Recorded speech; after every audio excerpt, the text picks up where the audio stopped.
prestige. No. Think of the respect. No. Think of the Tony.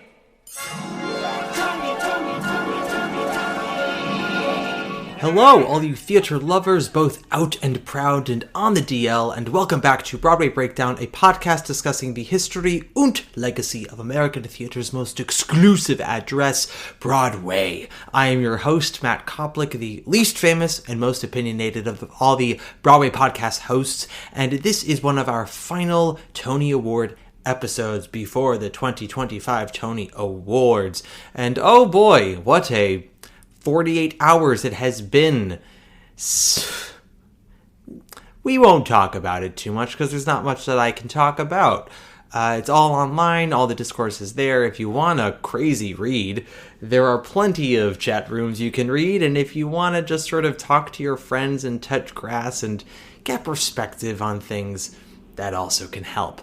I will say, despite the events of the last 48 hours, the music cues we will be using for our commercial breaks will remain the same. That's not out of solidarity to anything other than my own laziness, and because at this point, Billy, I beg to differ with you, is just a catchphrase all on its own. So yeah, moving right along. Welcome to this episode. So next week will be a sort of final Tony prediction episode. And, I didn't really want to do a lot of Tony prediction episodes throughout the month of May into early June, just because there wasn't really much one could say. And we'll talk about this more as we get into the actual episode. But I figured it was best to sort of spread things out, right? So we had a reaction episode, we had the London episode, we had the rankings of the whole season episode, and now we're having this sort of retrospective through a specific lens, and then we'll have our predictions, and then we'll have our responses / reaction to the Tony Awards telecast. Before we get into any of that, though, surprise, surprise, we have a little bit of housekeeping to do, so stay seated, please. We have some flowers we gotta give out. So, we have 3 reviews we're gonna read. Please cue the Light and the Piazza Overture music. 5 stars. The best kind of critic. I so appreciate Matt's care and attentiveness to express his opinions, as he really means, done with 2 asterisks, them. He really means them. Does that mean he might take a while to work it out on mic from time to time? Sure, but that's the magic here. He lets us... Sorry. He lets us in on the process of proper, nuanced critique. Will I always agree with his opinions? Of course not, but that's also the magic of a fair and careful critic. And he does it all with charm and humor to boot. What can I say? I have a new pod crush. Smiley face, stars as Dies face. And that is written by Raisins Liaisons. Way to go. Sorry, that made me laugh. Moving on. Breaking down Broadway like a pro. From Theater Newbie, 5 stars. As someone new to the world of theater, I found this podcast incredibly helpful and fun. Matt does such a great job explaining what works in a show and what doesn't, in a way that's easy to understand without being overly technical. Are there shows I still like just because I had a good time? Absolutely. But I love how Matt helps me see how they could have been better. His full season recap was my favorite episode, and I seriously look forward to his yearly rankings. Highly recommend for anyone who loves theater! ! And last but not least, this guy knows his stuff. 5 stars from and $% I've been a Broadway fan for decades, but only just discovered this podcast. I've been listening to it almost nonstop ever since, reliving shows I've seen in the past, as well as learning about new shows I haven't seen yet. Matt's analysis and commentary is spot on. He often surprises me with insights that had never occurred to me, even as to shows I've seen many times. Bravo, Matt. Keep them coming. Thank you very much, sir. That's very kind of you. Yay! Yeah, I'm always happy when you guys write these reviews. They're always so good. And sometimes they drag me just a little bit. But sometimes we need to be dragged. Dragged? Dragon? You know what I mean. It's the only way we can get perspectives on ourselves, right? Is to hear other people's unvarnished takes on us. And yeah, you guys keep me humble. You keep me honest. As does everyone else in my life, to be perfectly frank. But that's a story for another day. So, what I want to do today what this episode is. And if you are on the Broadway Breakdown Discord channel, you know that this was coming because I asked people on the Discord channel to provide some examples that they feel are relevant. I want to talk about, as we go forward, predicting the Tonys and having conversations about it, talking about what I would consider Tony myths and Tony trends. Now, we bring this up because these are things that are talked about all the time with, all awards bodies, right? But this is a Broadway podcast, so this is about the Tonys.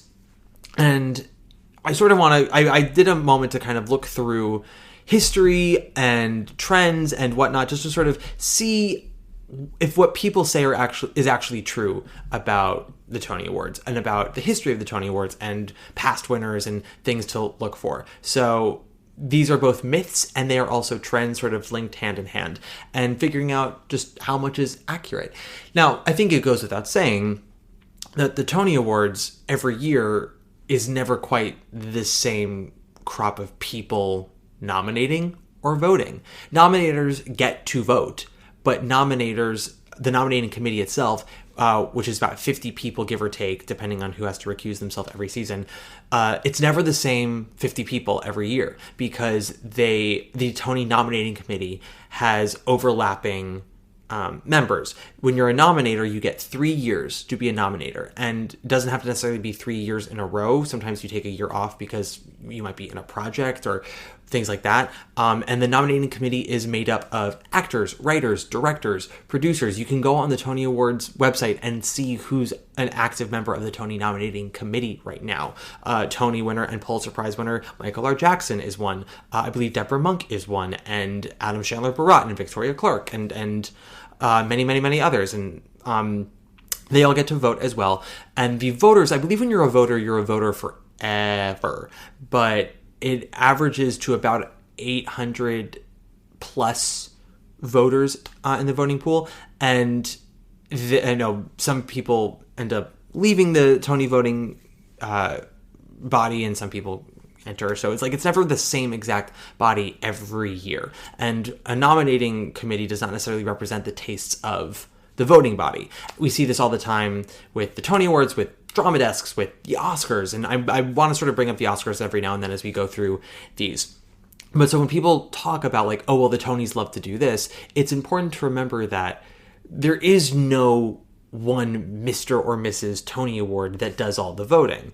And even if there were, people change over time, we assume. So it's not as if the Tony Award person that voted in 1975 is the same person that would be voting in 1925. I'm currently reading a book called Oscar Wars, and it's all about the history of the Oscars. And in fact, it's sort of a detailed account of the history of Hollywood and America as well through the prism of the Oscars.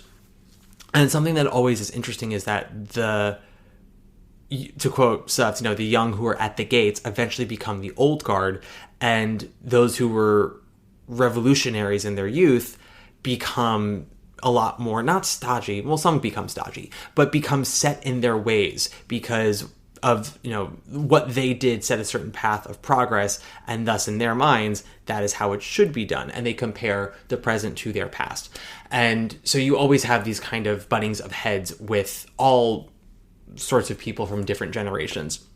And just because the Tonys voted one way in the 70s and then again in the 90s does not necessarily mean it's the same now. So as we're doing these myths and trends, I kind of tried to keep it to the last 35 years with a specific focus on the 21st century from the year 2000 to present day. But I would expand to, up to 1990 just for poops and giggles. And then if it really mattered, I would sort of do an overview all the way back to the origins of the Tony Awards. So let's just sort of jump in, shall we? I don't know how long this episode is going to be. Could be 40 minutes, could be 5,000 hours.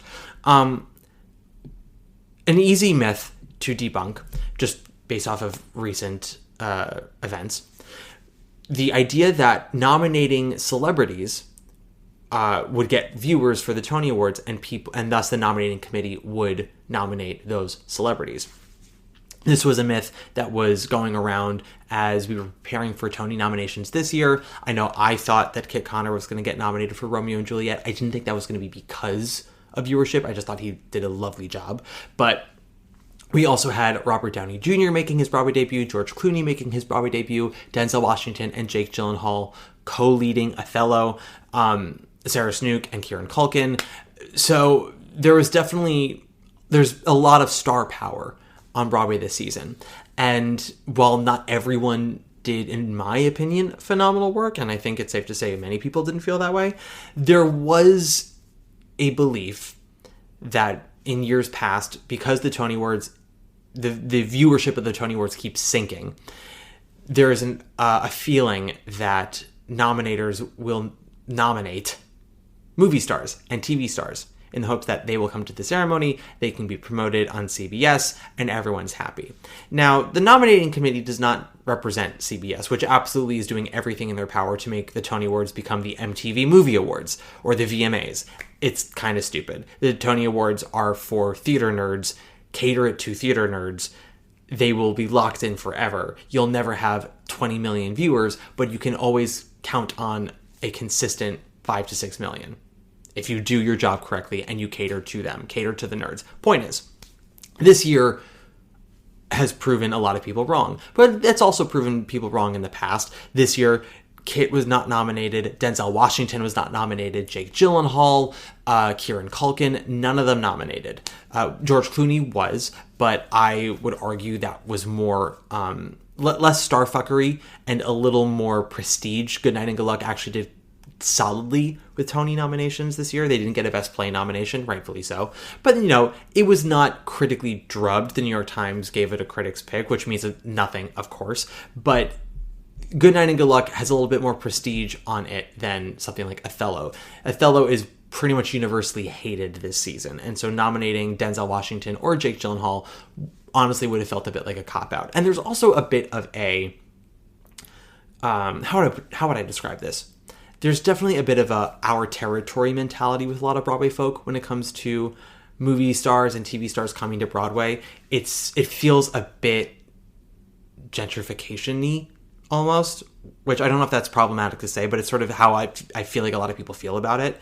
You remember when Hunter Foster and Jen Cody made this whole written tangent online about all the movie stars coming to Broadway and taking all the Broadway people's jobs? That feeling never really goes away with a lot of theater folk. They maybe don't write it down on Facebook, but they feel it. They absolutely feel it. And people love the jobs. People love a show making its money back. But theater folks definitely don't like the idea of Hollywood people coming to Broadway and sort of fetishizing the prestige of being on Broadway for a very short period of time and never doing quite the heavy load that a lot of Broadway actors have to do 8 times a week for a year and a half just to make rent. So yes, I would say that's a myth that's debunked, but also we've seen this happen in the past. Never forget, Julia Roberts has done Broadway, and some of you might have forgotten because she was not nominated for a Tony Award for it. Plenty of celebrities have come to Broadway and not gotten nominated for their performances. Jennifer Hudson in The Color Purple, that's another one. Steve Carell last year in Uncle Vanya, as well as Oscar Isaac and Rachel Brosnahan 2 years ago in The Sign in Sidney Brustein's Window. Gaten Matarazzo for Sweeney Todd. Yes, he started off as a Broadway boy, but then he went off to do Stranger Things and became very well known for that. Jim Parsons in literally everything he's done on Broadway except for Mother Play, which is crazy to me. Kerry Washington in American Son, Uma Thurman in The Parisian Woman, Bruce Willis in Misery. The Tonys don't always feel the pressure to nominate celebs, despite what we may think. So I think that's a myth that we can say is debunked. Another myth that we have... so this isn't a myth, but someone on the Discord just wanted to say, shows from previous seasons cannot win Tonys. This is true. I'm assuming that they wrote this down because people on TikTok do not understand how the Tony Awards work and how eligibility works for the Tony Awards, how a season works for the Tonys, because unlike the Oscars, it's not a calendar year. It's more like the Emmys, where it goes from one month to another month. So for the Tony Awards, it goes June to June. Or actually, I have to say May to May, like May 1st to May 1st is the season of a Tony Award.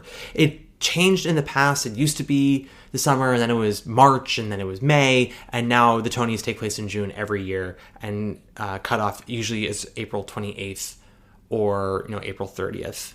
That's around the time that happens. So just no shows from a previous season can be nominated again for a Tony Award. Although there was a time, I don't think it's the case anymore, but performances at the Olivier's that were replacements used to be eligible. I don't know if that's still the case, but I know that Miss Joanna Riding won her second Olivier for playing Eliza Doolittle in My Fair Lady after Maureen McCutcheon already won her Tony. So, these things do happen.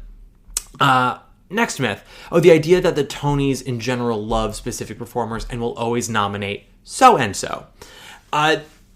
Once again, there is no nominating body of the Tony Awards that is consistent every year. Nobody who is on the nominating committee this year was on the nominating committee in 2019. Let alone 2015, let alone 2010 or 2000. They try to diversify the group, and I know that in the last decade or so, they've worked very hard to diversify it, both in terms of age, in terms of gender, racial identity, as well as professions in the community. But yeah, there's no such thing as like a group just having a bias against for a specific performer. Although I am convinced that Paula Alexander Nolan has spat in the face of every single person who's ever been a Tony nominator. Because at this point, it's getting fucking absurd that man does not have a single nomination to his name. That said, there are also performers who I think just generally are well liked in the community, consistently do really strong work, and make really interesting artistic choices. And I think that a lot of people in the community really admire that. And that's something that's just sort of evergreen. So yeah, someone like an Audra McDonald gets nominated quite frequently. Audra is a once-in-a-generation talent. Audra does a lot of really fascinating projects, a lot of things that sort of push her and push our expectation of her. That doesn't mean she always gets nominated, though. She was famously not nominated for Shuffle Along. She was not nominated for Henry IV on Lincoln Center Theater. Audra does not always get nominated, but she frequently gets nominated. I'm pretty sure those are the only 2 Broadway credits she has where she wasn't. Or rather, I should say, only 2 credits where she opened a show and didn't get nominated, because Audra Ann McDonald famously made her Broadway debut in The Secret Garden. She was the closing Aya in The Secret Garden after doing it on the road. You're welcome, everybody, for that tidbit. But even people like Laurie Metcalf, who has won 2 Tonys and has been nominated frequently, was not nominated for Grey House just last season. Nathan Lane, Danny Burstein, both of them very prominent Tony nominees in the Broadway community. Nathan Lane has 3 wins. Danny Burstein won his in the COVID gas leak year for Moulin Rouge, but neither of them were nominated for Pictures from Home. Kenny Leon, frequently nominated, has a Tony for directing Raisin in the Sun a second time. He's 0 for 3 this year, wasn't nominated for Home, wasn't nominated for Our Town, was not nominated for Othello. His production of Our Town was nominated, but Kenny himself was not. Laura Linney, we love ourselves some Laura Linney, has yet to win a Tony Award and was not nominated for Summer 1976. Her co-star Jessica Hecht was, and Jessica Hecht, you could say, is someone that the Tonys do really enjoy nominating, except for that time she was in Assembled Parties. More on that in a second. Bart Scher used to be a perennial nominee for the Tony Awards, was not nominated for Bridges of Madison County, Women on the Verge of a Nervous Breakdown, was not nominated this year for McNeil, or 2 years ago for Camelot.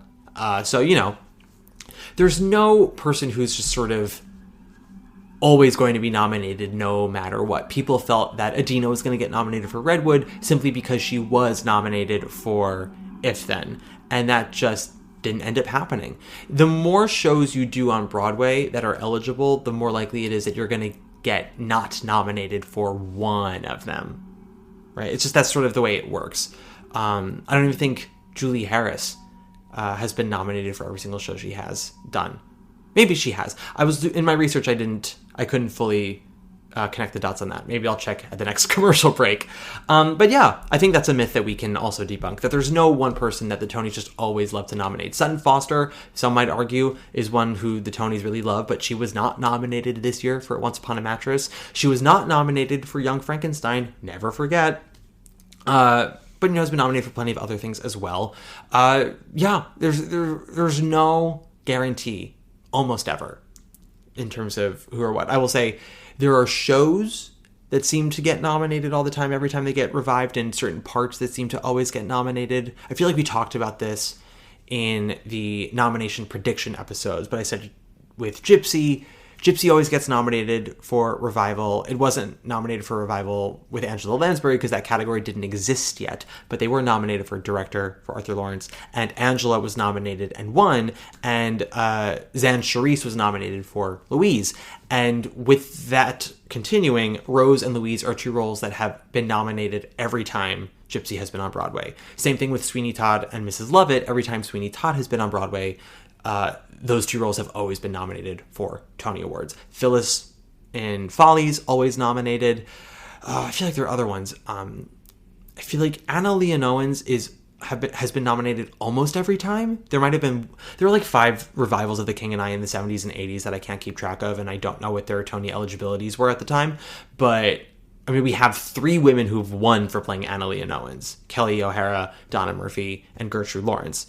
And I feel like there's at least one other person who's been nominated. But yeah, weirdly enough, Maria in West Side Story. Every time West Side Story has been Tony eligible, which this last Eva Van Hoffe revival was not, but all 3 other times it was eligible, the Marias have been nominated. So just some roles just kind of always attract it, and the success of the performance may vary, but the strongness of the role carries through at the end of the day.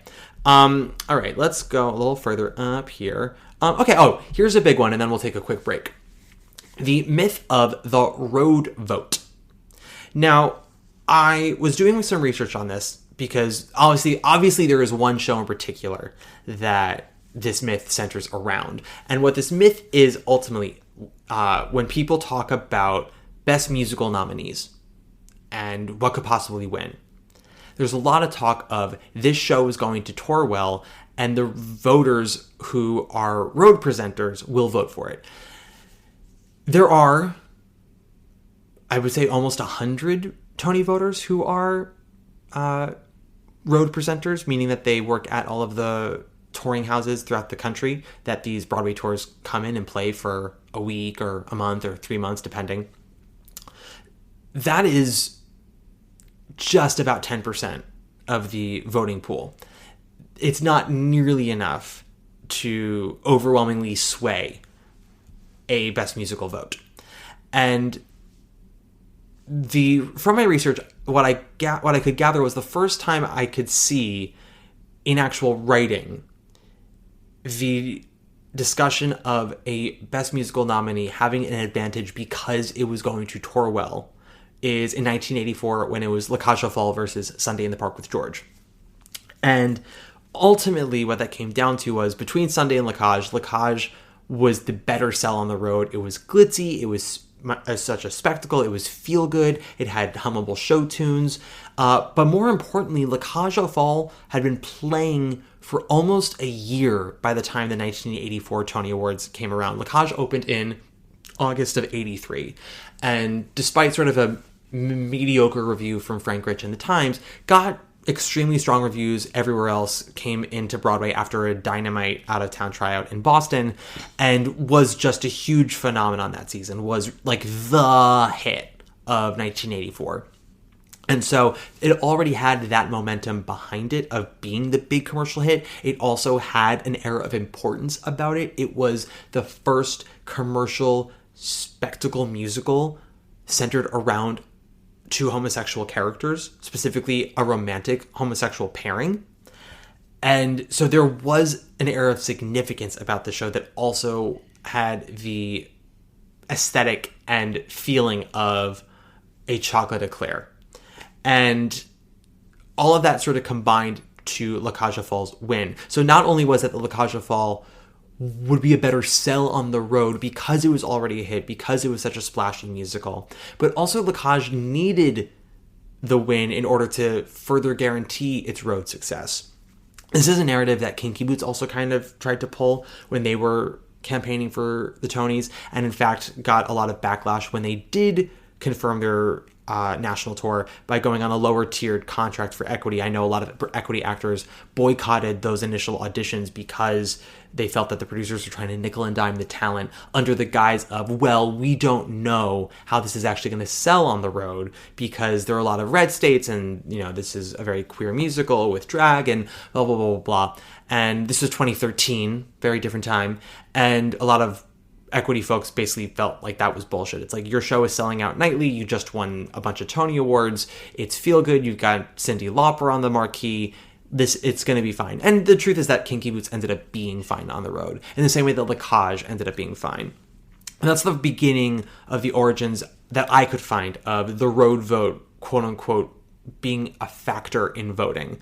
Where it all came to a head was in 2004 when it was Avenue Q versus Wicked. Wicked was, similar to Lacage, really the big hit of the season, unexpectedly so, because Wicked did not come in on a wave of good press from out of town. It did not get amazing reviews. There's the urban legend is that Wicked got trashed by the reviews and ended up becoming a word of mouth hit. That's not exactly true. Wicked was more sort of like Evita in 1979, in the sense like the critics dismissed it, but they didn't trash it. This was not a Lempicka Paradise Square situation. The critics were basically like, it's expensive and Chenoweth is great, but like, I don't know, this is sort of forgettable. It's not the worst thing I've ever seen, but it's fine. It's whatever.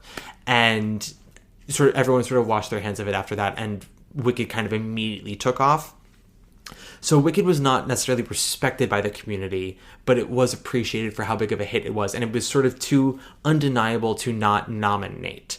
And I think there was an expectation it was going to win because it was such a financial success and was also permeating the pop culture in a way that a lot of Broadway musicals hadn't, probably not since Rent, really. There had been other hits on Broadway since Rent. Producers was one, Hairspray was another, but Wicked had songs that were crossing over into, high schools in the Midwest. And so many of those songs have now become such canon. And as we now see with the movie, like its popularity, is so widespread. And this was sort of the beginning of that. So it was a very exciting time for that show. And I think people just expected that to be the case. And then, of course, Avenue Q comes in and wins score, book, and musical. And there was a big article, maybe not the next day, but 2 days later, sort of going, what happened? Why did Wicked lose? And how did Avenue Q pull it off? And in the article, it talked about how the producers of Avenue Q had been pitching the idea of a national tour to all of these road presenters under the guise of, like, it would really help us sell theaters on the road if we had that Best Musical stamp. Now, that could be true, but that was one of many things that Avenue Q did in their campaigning, in addition to their whole original song of Vote With Your Heart, which ended up working. And then, of course, once Avenue Q won the Tony, they sort of did a reverse and said, actually, we are going to do a sit-down production in Vegas, pissing off a lot of the road voters who voted for them. Now, road voters can help maybe tilt the scale if it's a really tight race, if it's between two shows or even among three shows and no one's really sure who the front runner is. The voters from roadhouses could tilt the scale into one show's particular favor. That's where, talking about what might tour well can help you with your predictions. So, for example, if we're looking at this Tony season with Best Musical, we have Operation Mincemeat, Dead Outlaw, Buena Vista Social Club, Death Becomes Her, and maybe Happy Ending. Of those five, I would say Death Becomes Her is probably the most likely to tour well. It's a big, splashy musical. It's based on IP that a lot of people know. It's not maybe internationally iconic IP, but it is solid enough IP that enough people would recognize the title. A lot of the material has been going viral on social media. It's a big funny show. It's not necessarily a family-friendly show, but still, it's in a lot of ways like Lacage. It is a weird subject matter for a lot of people, done in an aesthetic and a style that they can understand and absorb. So in a lot of ways, that could be in Death Becomes Her's favor, that all these road presenters are like, oh, I know I can sell this. But where this becomes a bit of a myth is that, honestly, I would argue starting with 9 in 1981 and then sort of really kind of culminating with Avenue Q and then A Gentleman's Guide, Spring Awakening and Gentleman's Guide to Love and Murder, the Tonys have often, in the last 30-ish years, started to value and support the smaller musicals, the jewel box musicals. the musicals that are more creatively fulfilling, championing it for the craft and in hopes that producers will support those kind of works in the future, while also using that best musical stamp of approval to help sell it on the road. In a lot of voters' minds, they might think, Death Becomes Her doesn't need the best musical win to sell on the road. That show will sell just fine. But something like maybe Happy Ending probably does. Dead Outlaw absolutely does. So we see things like Spring Awakening, A Gentleman's Guide to Love and Murder, The Band's Visit, Fun Home, Kimberly Akimbo, A Strange Loop. Shows that absolutely would need that seal of approval. And then there are other shows that kind of have the best of both worlds in the last 30 years that are, in a lot of ways, the artistic risk, but also have the critical approval and thus the artistic cachet, I guess you could say, that also happen to be selling well and catching on with audiences. So they're also heavily commercial. This would be a Hamilton. This would be a Rent, a Dear Evan Hansen, a Hadestown even. It's very rare when a show that is considered less good than its competition, but ultimately is so popular and, worthy of selling on the road, wins. The only two I can clock in, I would say the only three I can really clock in this century, in the 21st century, shows that objectively got weaker reviews than their competition, but, and maybe were, not considered like as artistically fulfilling, but ultimately were too popular to deny in this century, or at the very least, like too sellable, would be Jersey Boys, Spamalot, and Thoroughly Modern Millie. And Thoroughly Modern Millie wasn't necessarily a huge hit. That was just a very well-timed, feel-good New York musical. It was right after September 11, and a lot of voters really needed that sort of pick-me-up. Spamalot, everyone thought was sort of the heir apparent to the producers and was definitely considered weaker than the producers, but ultimately did get the seal of approval from the New York Times, which helped it a lot. The thing about Spamalot is that I think people expected Spamalot to win bigger than it did. They did win musical as well as director and featured actress, but there was expectation that it was going to win book, that they could win a featured actor award, that they might win a couple of design categories, maybe even score.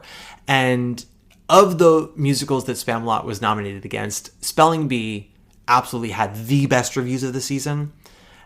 Spamalot probably tied with Light of the Piazza next in terms of, with Spamalot, critics were like, it's not high art, but I had a really good time. And then Piazza then being like, I didn't really have a great time, but this might be high art. And then Dirty Rotten Scoundrels kind of got the stepchild reviews of like everyone going, this is fun.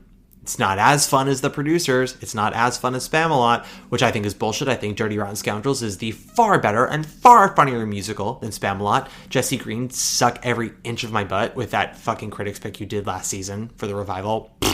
But Jersey Boys was a show that also actually got quite good reviews, except for the New York Times. And that was up against The Drowsy Chaperone, which got equally, if not better, reviews than Jersey Boys. And everyone was really excited about Drowsy because it was filled to the brim with a lot of Broadway talent that people loved, but also was an original show, an original idea. There was so much hype and excitement around it. But Jersey Boys ended up being just too undeniable of a hit that it even overcame another curse for Best Musical that we will get to with a later trend. But yeah, I will say the other thing about Wicked versus Avenue Q that I feel should be mentioned as we talk about trends later on, Avenue Q had a very crucial nomination that Wicked did not, that is not ironclad if you want to win Best Musical, but it's a really, really, really helpful one to have, which is Best Director. Avenue Q's Jason Moore was nominated for Best Director. Joe Mantello was not nominated for Wicked. Joe Mantello was nominated and won for his revival of Assassins, which ultimately won Revival. That's another thing we'll talk about in a second.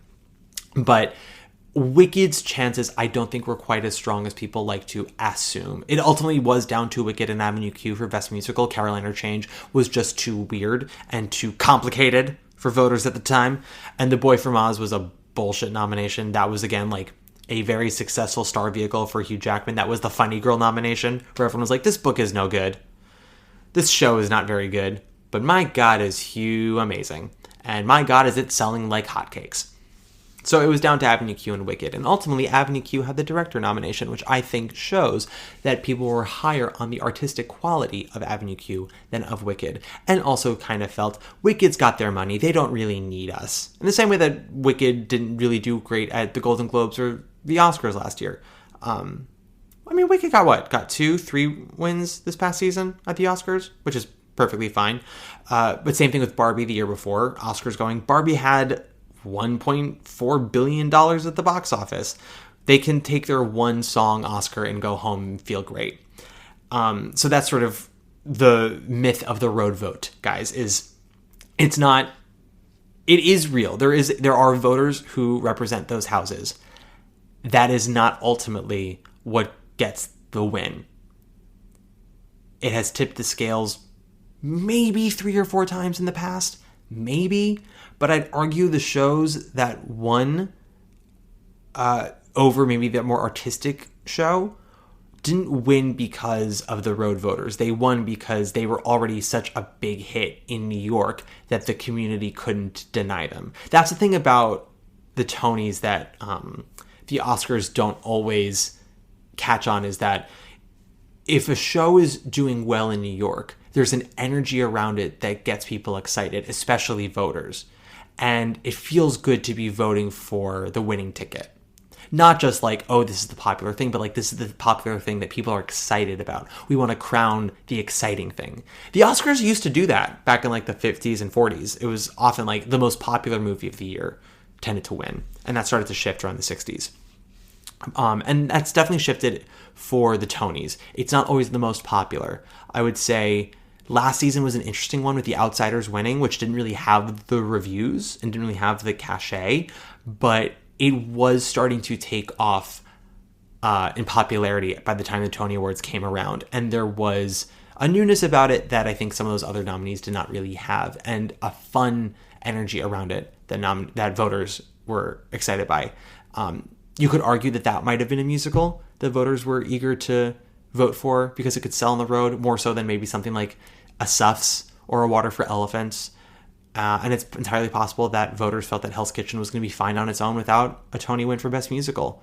It's also possible that they just didn't like Hell's Kitchen. I know that I spoke to 3 different voters who were trying to figure out how to vote for Best Musical to make their vote count, because they weren't sure if Hell's Kitchen was going to do well or not, and they didn't like it. And they're like, I can't throw my vote at Illinois, even though I liked it the most, because it's not going to win. They're like, so what could possibly beat Hell's Kitchen? And I think a lot of people decided that was The Outsiders. And that's how we got her. All right, we're going to take a quick break, and then we will come back with some more myths. So let's take a break. Billy, I beg to differ with you. How do you mean? You're the top. Yeah? You're an arrow color. You're the top. You're a Coolidge dollar. You're the nimble tread of the feet of Fred Astaire.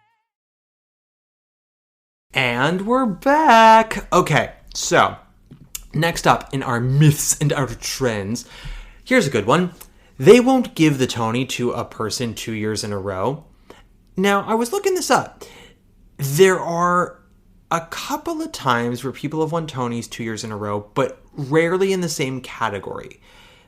Gwen Verdon won 2 times in a row. The first time she tied with Thelma Ritter, her co-star in New Girl in Town. That might be the only time that 2 co-stars tied for the Tony Award. Also, Miss Judith Light won 2 years in a row for Other Desert Cities and Assembled Parties. Steven Spinella won 2 years in a row for Angels in America, but he was in featured the first year for Millennium Approaches and then lead for Perestroika. Laurie Metcalf won 2 years in a row, but again, won in lead and then in featured. One of the reasons why we don't often see people winning 2 years in a row is that it's actually not that common. From my research, what I've gathered, it's not that common for actors to be nominated multiple years in a row. More often in the last 40 years, honestly, throughout the whole run of the Tonys, actors will get nominated like every other year. Maybe they'll get like 2 years in a row and then like have a year off. But it's very rare that you get actors sort of nominated consistently in a row. Someone like a Carrie Young is actually quite rare. I think Laurie Metcalf is one of the only other Broadway performers to have a similar string of nominations that frequent. But this is also brought up because people go, well, Carrie Young could win for Featured Actress in Purpose, even though she just won last year for Poorly Victorious. She could. More on that in a second. Then also people going, oh, well, Jonathan Groff could win 2 years in a row this year for Just in Time. I was looking this up for leading actor in a musical. From what I could tell, there have only been 5 men who've had nominations for leading actor in a musical 2 years in a row, not counting Groff sauce. The first one I could find was Gregory Hines in the 1980s, and he lost both times. He would win on his 3rd nomination for Jelly's Last Jam in the 90s. Next up is George Hearn, who won his 2nd Tony for La Cage aux Folles. His first, from what I could see, was for A Doll's Life in 1983. Again, and I was just looking sort of per category, so if some of these people were nominated multiple years in a row in different categories, forgive me, but I'm looking specifically in this category. So Gregory Hines was first, then George Hearn with 2 years in a row, and he won the 2nd time. Next up, I found Patrick Wilson, nominated back-to-back for The Full Monty in Oklahoma. He lost both times. Then Michael Cerveris, nominated back-to-back for Sweeney Todd, and then, I believe, Love Music. Yeah. And then after that is Brian Darcy James, who was nominated back-to-back for Into the Woods and Days of Wine and Roses. And none of these men won Tonys 2 years in a row. In fact, of these men, George Hearn is the only one who won a Tony for the back-to-back nominations. Gregory Hines, from what I gathered, he was nominated opposite Kevin Kline for Pirates of Penzance. Let me confirm this for a second. But yes, I believe that's who he was up against. Oh, no, sorry, his first nomination was up against Jim Dale for Barnum, and that was a major, major star turn that he was just not gonna beat. Gregory Hines was in the musical Comin' Uptown, where he played Scrooge, so I'm assuming this was a version of A Christmas Carol. His next year, he was in Sophisticated Ladies, where he was probably the lead performer of what was an ensemble jazz dance piece, but he was opposite Kevin Kline and George Rose for the Pirates of Penzance, with Kevin Kline winning. Those were just 2 gigantic turns that no one was going to beat, not anybody. Next one, we have George Hearn, who lost for A Doll's Life. He lost to Tommy Tune in My One and Only. This is a year where I would say that Tommy Tune in My One and Only was an undeniable performance, so much as that he personally turned around a shipwreck out of town and made it a hit on Broadway and was very delightful in the leading role. And George Hearn in A Doll's Life was in one of the biggest flops of the season. Him being nominated was kind of a miracle, if you ask me. But he did win the following year for La Cage, where he was nominated alongside his co-star, Gene Barry. More on that later. Next up, I believe I said, was Patrick Wilson. Yes, Patrick Wilson, nominated in 2001 for The Full Monty. He lost to Nathan Lane in The Producers. Nobody was beating that. This is actually a good category now that I'm looking at it. It's Nathan Lane and Matthew Broderick for The Producers, Kevin Chamberlain for Seussical, Tom Hewitt for The Rocky Horror Show, and Patrick Wilson for The Full Monty. Honestly, if I were to vote for anyone to beat Nathan Lane here, it would be Tom Hewitt in Rocky Horror Show. Listen to that cast recording, the 2000 Broadway cast recording of Rocky Horror Show. It's so fucking good. The score has never sounded better. But Patrick Wilson was the lead of what was the first musical hit that season with Full Monty, because that came out, I want to say, October of 2000. And then Producers came in that March, just fucking dick swinging. And Nathan Lane winning his 2nd Tony for that. So yeah, nothing was going to come from that. The next year, Patrick Wilson was nominated for Oklahoma, and he could have won here. This revival of Oklahoma was mostly considered a letdown. It came from the National 3 years prior, with Hugh Jackman as the lead in London for that. And this production was considered like Carousel 2.0. This was the London, Oklahoma that fucked. And oh my God, they dusted off the cobwebs. It's so sexy. It's so dark. It's so stylish. And Trevor Nunn wanted to bring the entire British cast over. He was denied by equity, so he only brought over Shuler Hensley, who's American, and Josephina Gabrielle as Laurie. Everyone else was recast, and this was considered a recasting that really diluted the power of that production. Patrick Wilson got off pretty okay, and he is a very good Curly, but he didn't have the sort of smoldering sexiness that Hugh Jackman had at that time, which is ironic because I would argue that now Patrick Wilson absolutely has that kind of riz and Hugh Jackman has lost it. But at the time, Patrick Wilson was sort of considered a little more clean cut and washed out Curly in Oklahoma. So he lost to John Lithgow in Sweet Smell of Success, which was a flop of a show, but Lithgow was considered the saving grace of it. And the only other real competition either one had was Gavin Creel and Millie, which wasn't going to happen. That was Sutton's show. John McMartin in Into the Woods, which also wasn't going to happen. And John Cullum in Urinetown, which could have happened, but ultimately it makes sense that it was Lithgow. And then finally, our last two, I should say, Michael Cerveris, losing for Sweeney Todd. He lost to John Lloyd Young in Jersey Boys. He probably could have won here. This would have been his second Tony. It was pretty soon after his win for Assassins. So John Lloyd Young winning for Jersey Boys, which ended up being our Best Musical winner, does ultimately make sense. He is the face of the biggest hit of this season. It was a vocally demanding role. There was a lot of to-do about how John Lloyd Young was singing in a way that no man had ever sung on Broadway before. And so it ultimately made sense. Sweeney Todd was a show that was very hot for a couple of months when it opened, and then that revival started to lose traction by the time it got to the Tony Awards. It had just been open, I think, a little too long by that point, and people were finally admitting that they were a little turned off by it. So that probably dug him a bit in a hole. And then the following year, he lost for Love Music to David Hyde Pierce and Curtains. And as we all know, that was the Tony that everyone expected to go to Raul Esparza. Cerveris was wonderful in Love Music, but Love Music was ultimately considered a disappointment, and he had no chance of winning that one. And then after that, we have the Brian Darcy James years. We have Brian Darcy James nominated back-to-back for Into the Woods, which he was never going to win because Into the Woods had long been closed. The Baker is not really a role you win for. It was sort of considered a huge get that he got nominated for it at all. And that was the year that J. Harrison G was just going to win for Some Like It Hot, and we all knew it. And then the following year, Brian Darcy James lost in Days of Wine and Roses to Jonathan Groff in Merrily We Roll Along. My hot take is that I would have voted for Brian Darcy James, but Days of Wine and Roses was a polarizing musical. I did not personally like it, but I thought that Kelly and Brian were astounding in it. But the show was polarizing, and it had closed, and Groff Sauce was one of the main leads of, again, one of the bigger hits of the season. The story of, quote-unquote, Merrily now works, and it sort of just felt like his time. Groff had put in the work. This was, I guess at this point, his fourth Broadway show, which doesn't seem like a lot considering he's been around for 20 years. But it was sort of his time. It could be his time again. He is doing a much more star turn in this. This is a production that's all about him.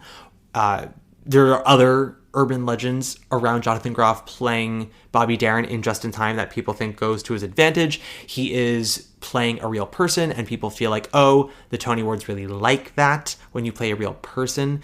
Correction, that's really more the Oscars than that's the Tony Awards, at least for musicals. I was looking up the numbers of the last, 40 years. And what I have here is, in the last 40 years, and I'm talking about specifically like playing a person who not only actually existed, but a person that everyone can recognize. It's not like an Ian McKellen and Amadeus where no one knows what Salieri actually sounded or looked like. It's not really an embodiment because you can't tell. It's your own version of it.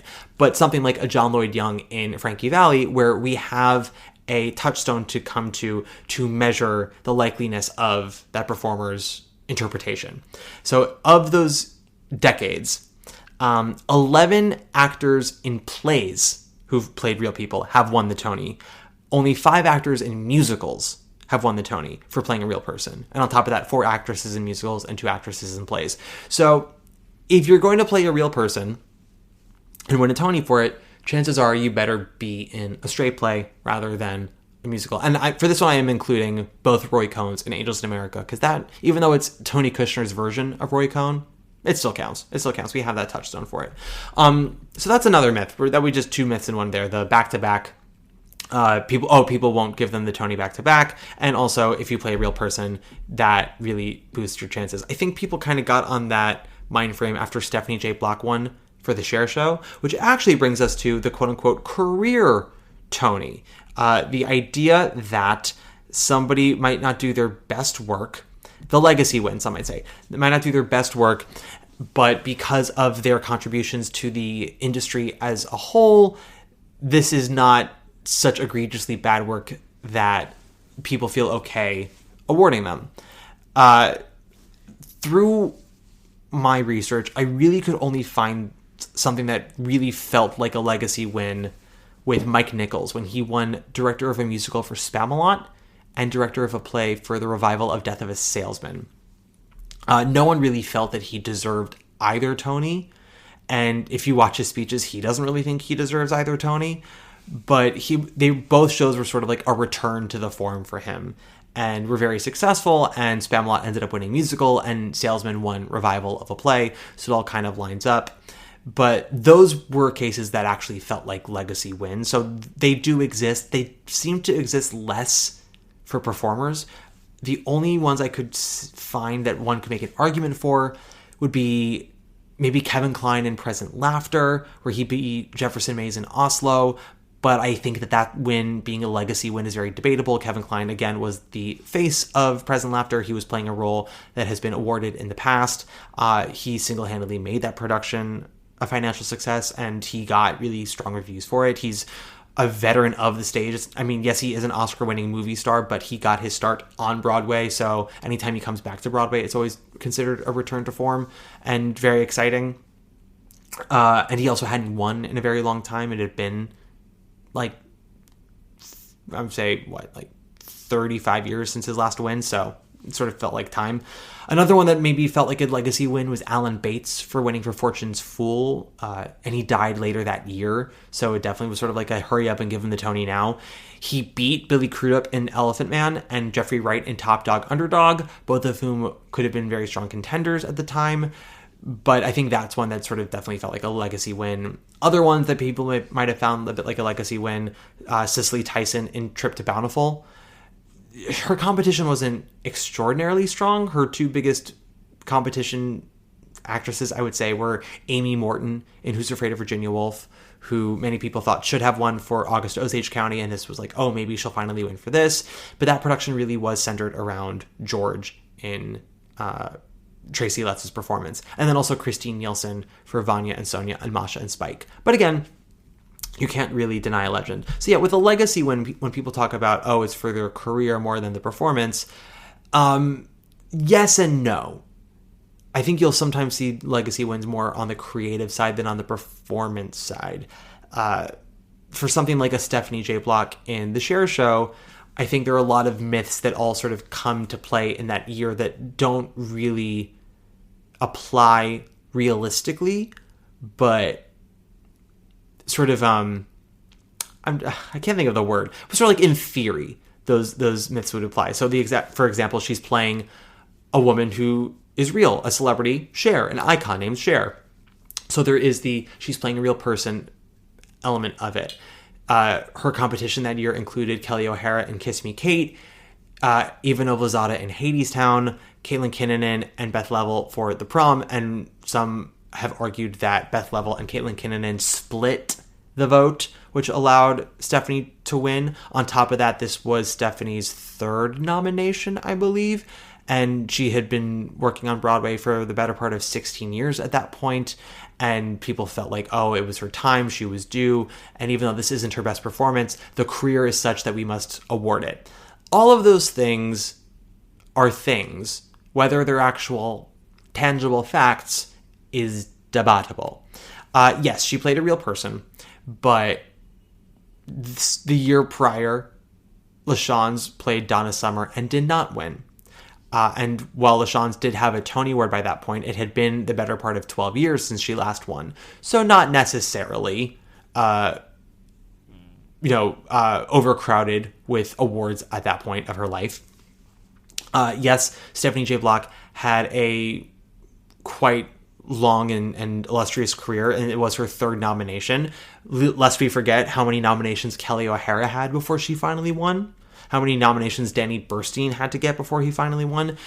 Jan Maxwell unfortunately passed before she could ever win, and she had 5 nominations, I think, at that point, in just about every category you could get nominated for. I think she got nominated for all 4 categories: actress, in a musical, and in a play, both leading and featured, and had been working on Broadway since the late 80s and just never won. So even though, yes, Stephanie J. Block had 16 years of Broadway experience and 2 other Tony nominations and was playing a real person, none of those things are such obvious standards of which to go by that she would just naturally win.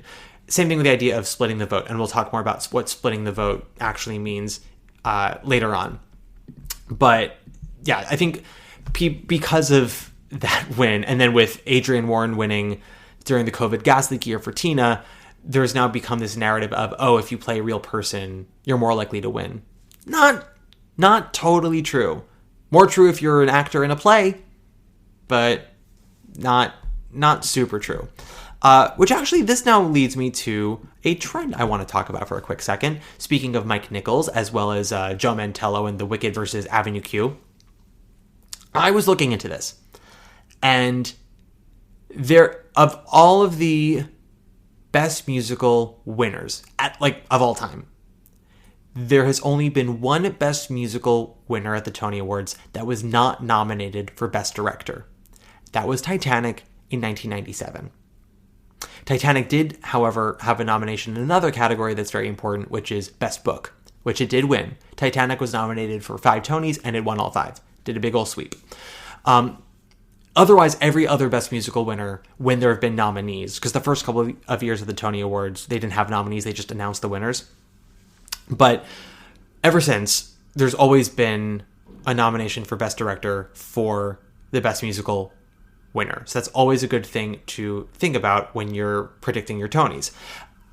Of the last 31 years that we've had a split category of Best Musical Revival and Best Play Revival, the Best Musical Revival winner has only had... There have only been 2 winners for Best Musical of a Revival that did not also have a corresponding Best Director nomination. One was La Cage aux Folles in 2005, but in fairness, none of the revivals that season had a director nomination. The other was Annie Get Your Gun in 1999. Swan Lake was not nominated for Best Revival. I don't think the Tonys really knew what to do with Swan Lake that year, but it did win director for Matthew Bourne. And You're a Good Man, Charlie Brown had a nomination for Michael Mayer for director, which did compete with Annie Get Your Gun. I think the difference between the two is simply that Annie Get Your Gun, once again, was the slightly larger hit, was the more recognizable title, and was just a bit more of an event than Charlie Brown. Charlie Brown was really known for launching Kristen Chenoweth's career, but it did not really take off on Broadway in the way that I think they were hoping it to. So Annie Get Your Gun winning, probably a bit of campaigning from the Weislers, just having a little bit more financial clout than Charlie Brown. But those are the only 2 examples. So when we look at revivals of a musical, it helps to see what's nominated for Best Director as well and go from there. It's very rare for a director of a revival to win, but the revival itself to not win. I believe the only time that's happened in the last 31 years was when John Doyle won Best Director for Sweeney Todd, but The Pajama Game won Best Revival. It's possible for a director to win Director of a Musical and have their show not win Best Musical. That's happened before. Not a lot, but more than the revival stuff. I know Gene Saks won for I Love My Wife, and that lost Best Musical to Annie. Bob Fosse won for Pippin, but A Little Night Music won Best Revival. Won Best Musical. And then, of course, Come From Away wins Director, while Jerry Van Hansen wins Best Musical.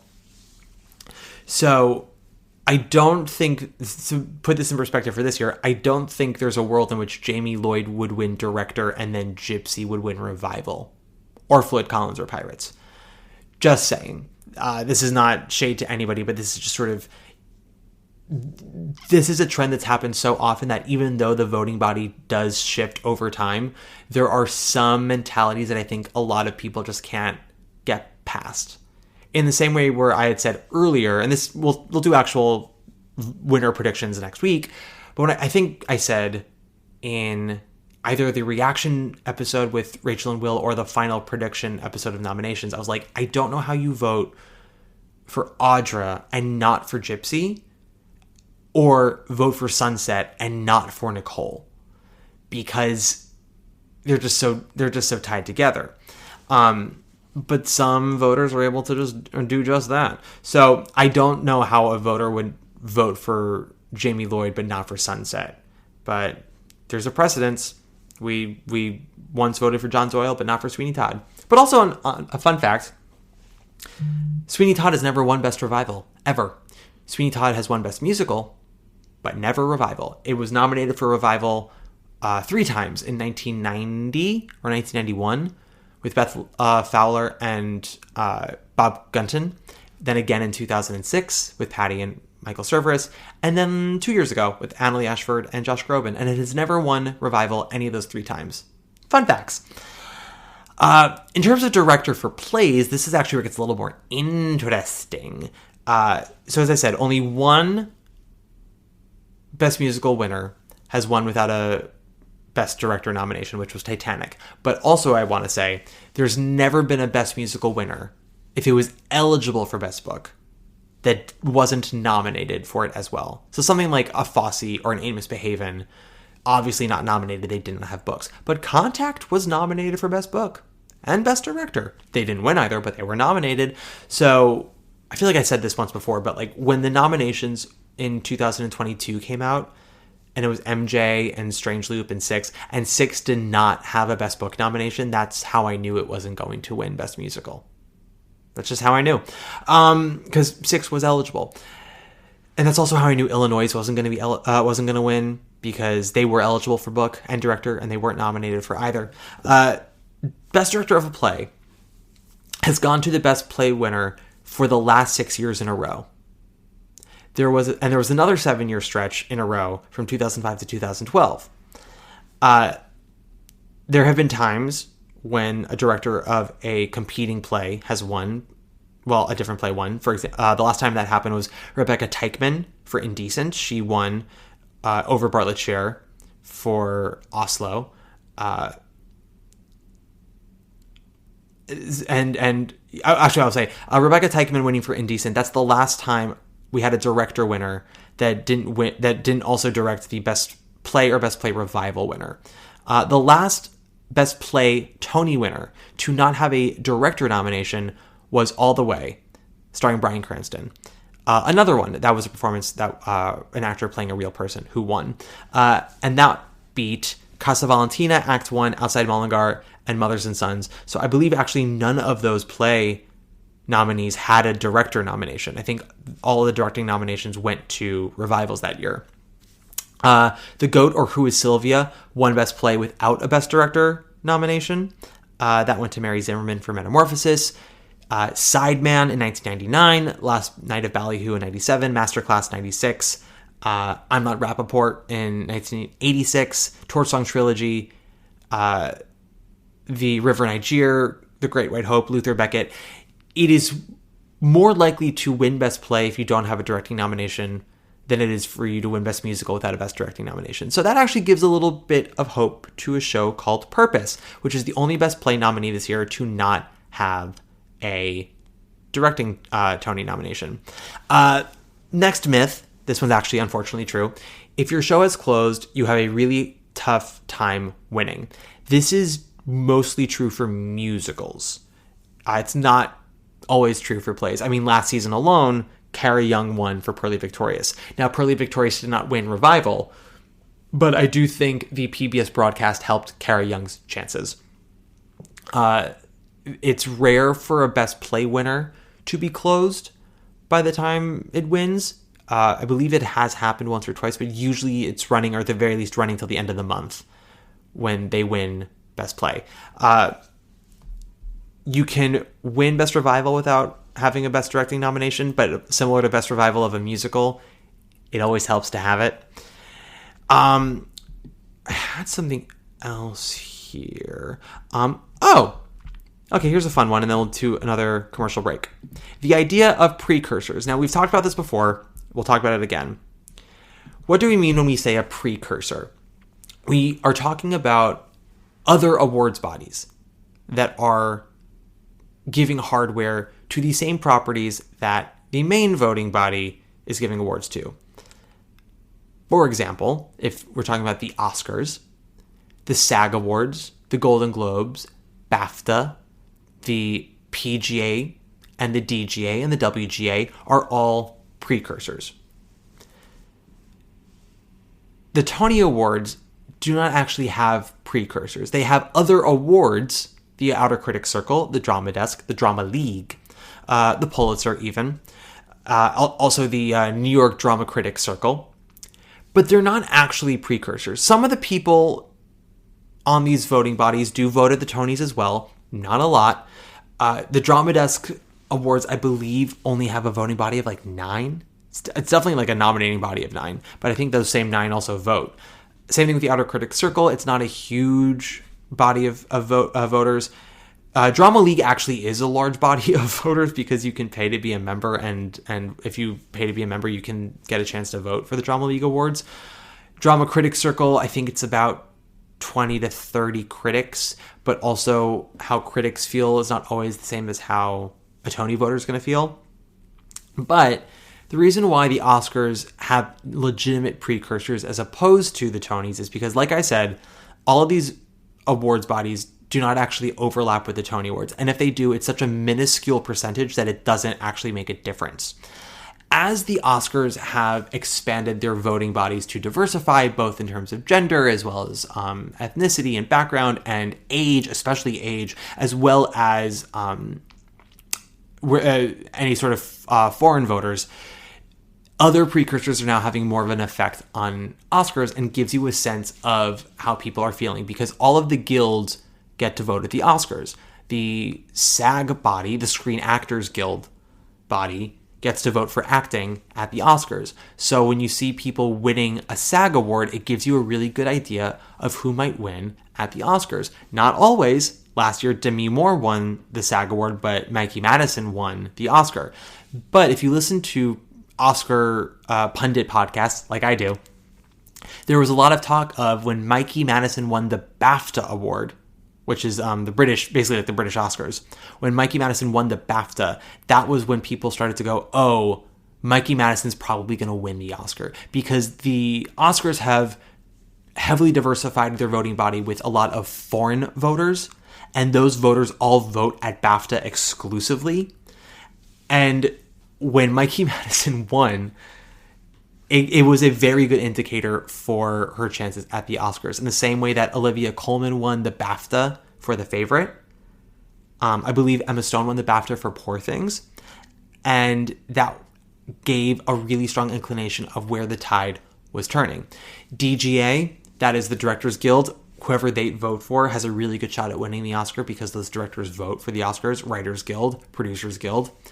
Again, they're not set in stone, but when we were talking about Oscar chances this year and Anora ended up winning Critics' Choice and then won DGA and PGA, everyone's like, oh, Anora might be locked and loaded for the Oscars now. Again, we don't have that for the Tonys. And to give you a better idea of this, the Drama League Awards. People look at the Drama League Awards and they go, okay.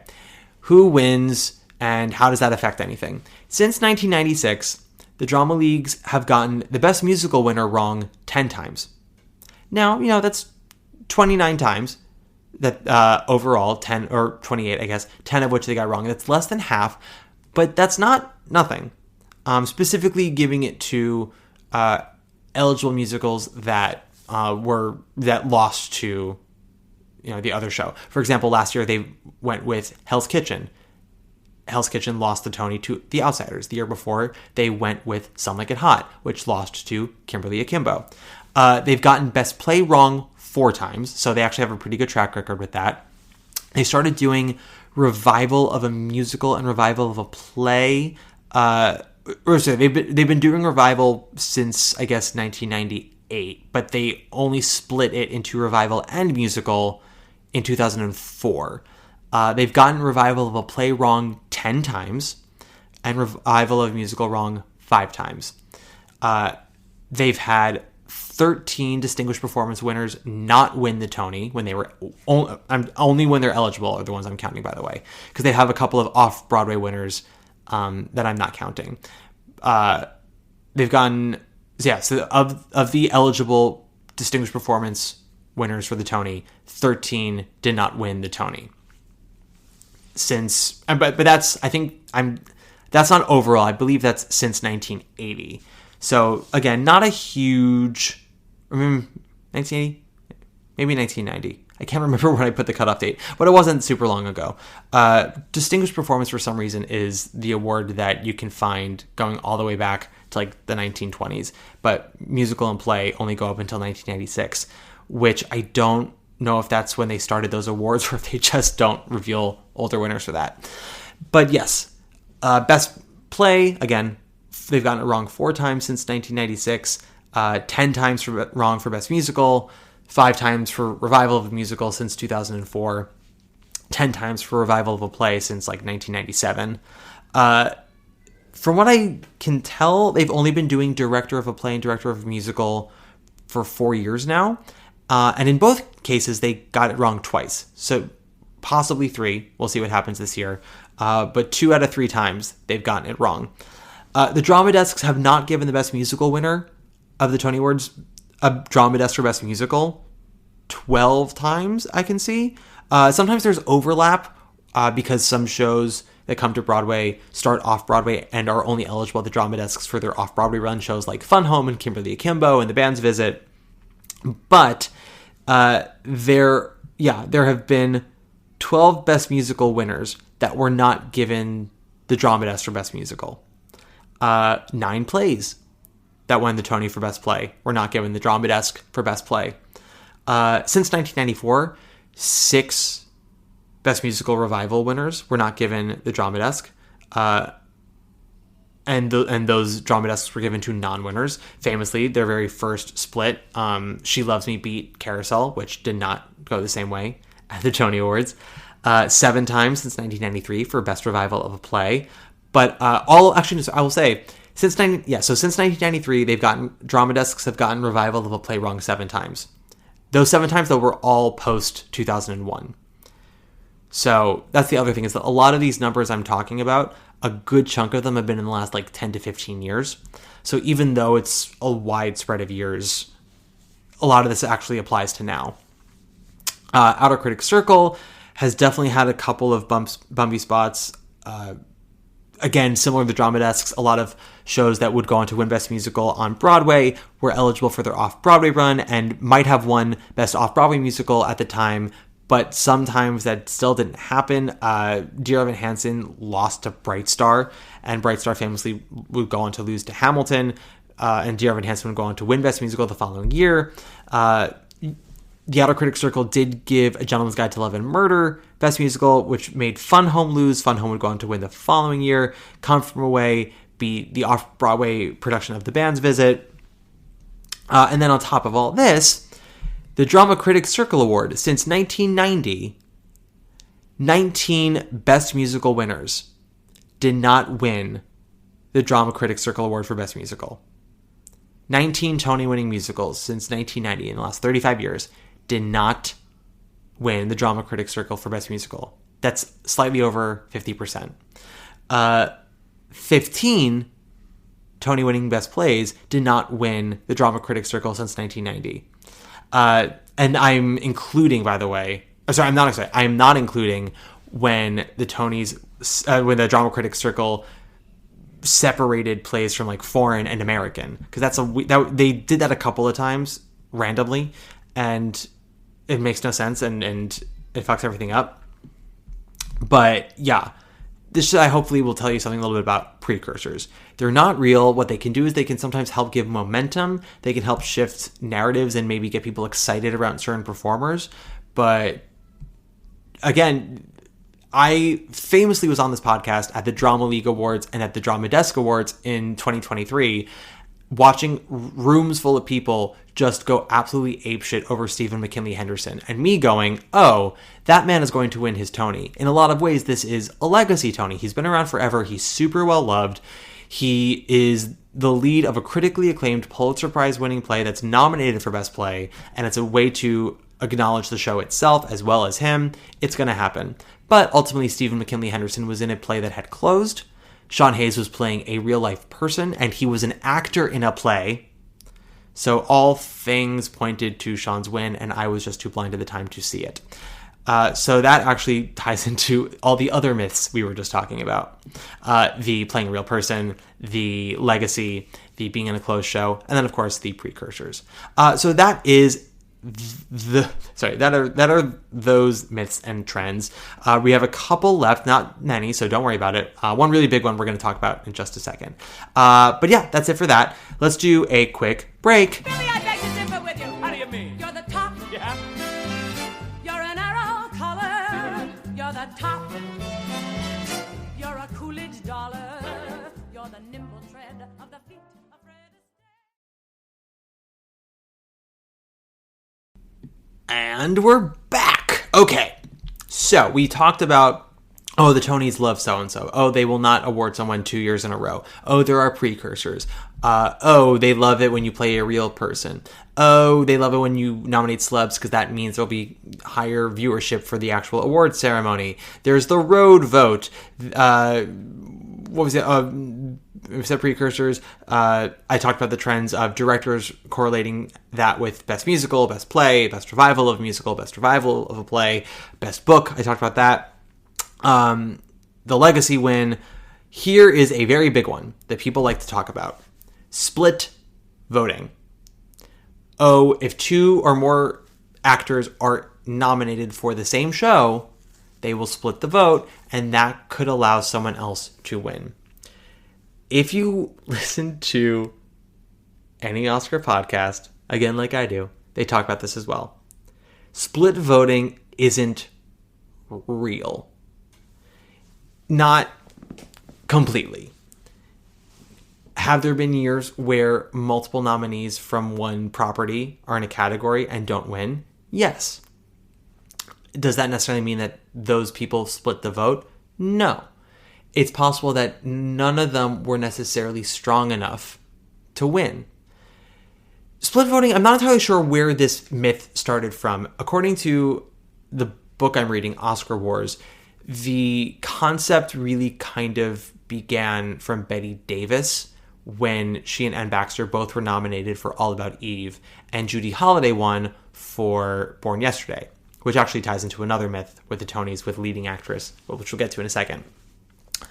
But the idea was that, oh, Bette Davis should have won. She should have been a sure thing. She was in the Best Picture winner. How did she not win? Oh, Anne Baxter really must have siphoned off too many votes, and that allowed Judy Holliday to win.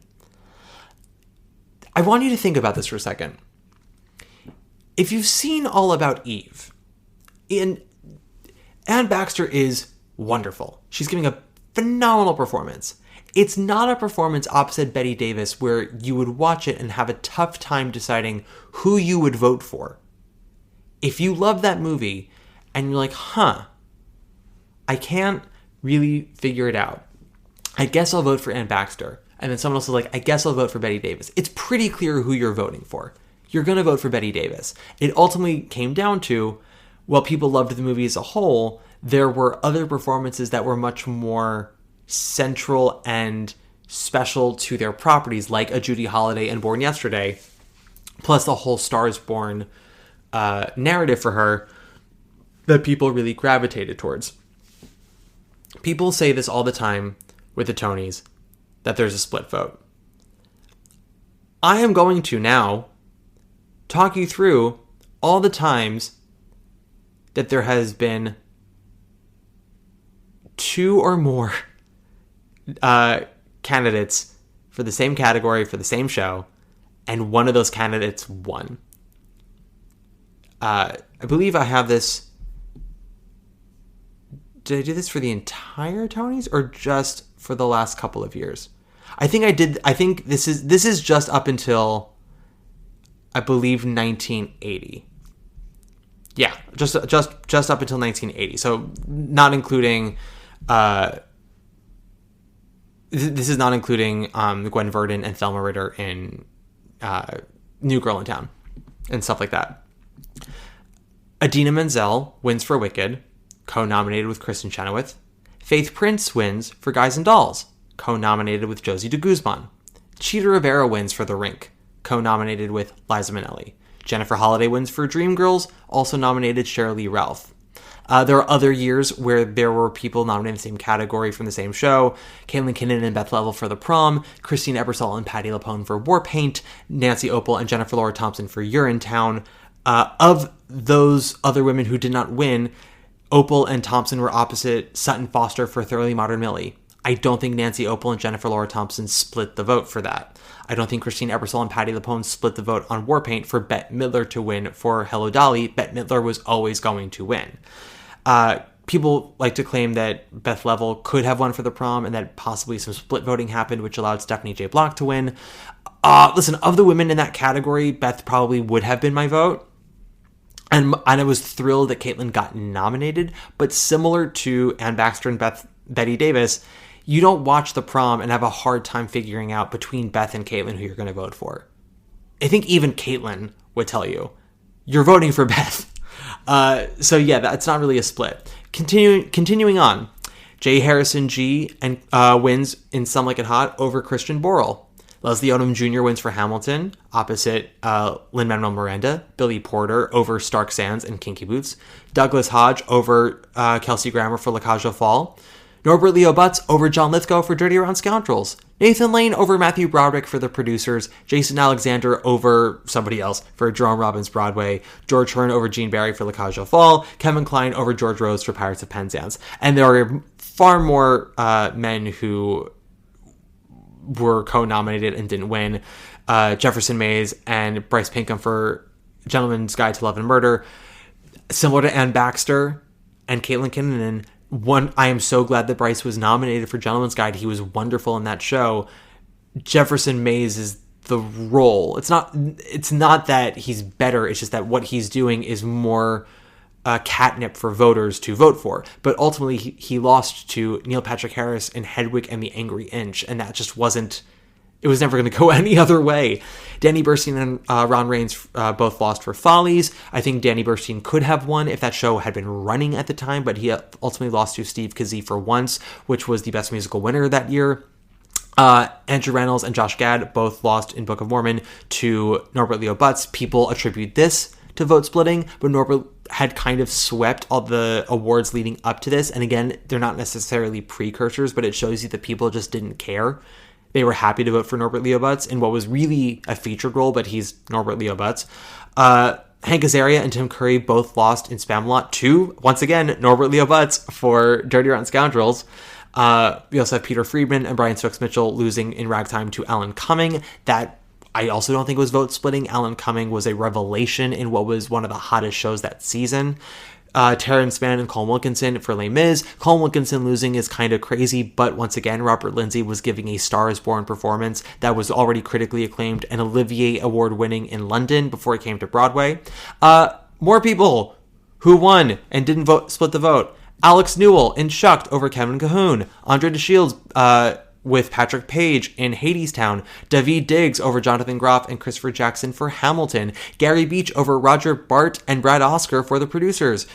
Christian Borle over Brad Oscar for Something Rotten. Poor Brad Oscar, he can't catch a break. Gregory Jabara over David Bologna for Billy Elliot. Michael Cerveris over Dennis O'Hare for Assassins. Dick Latessa over Corey Reynolds. Is that his name? Sorry. I see. Here's the co-stars I am actually doing off the top of my head and my own memory. I should have written down the co-stars' names as well. I just decided in the heat of the moment that I was going to say their names, and I completely forgot.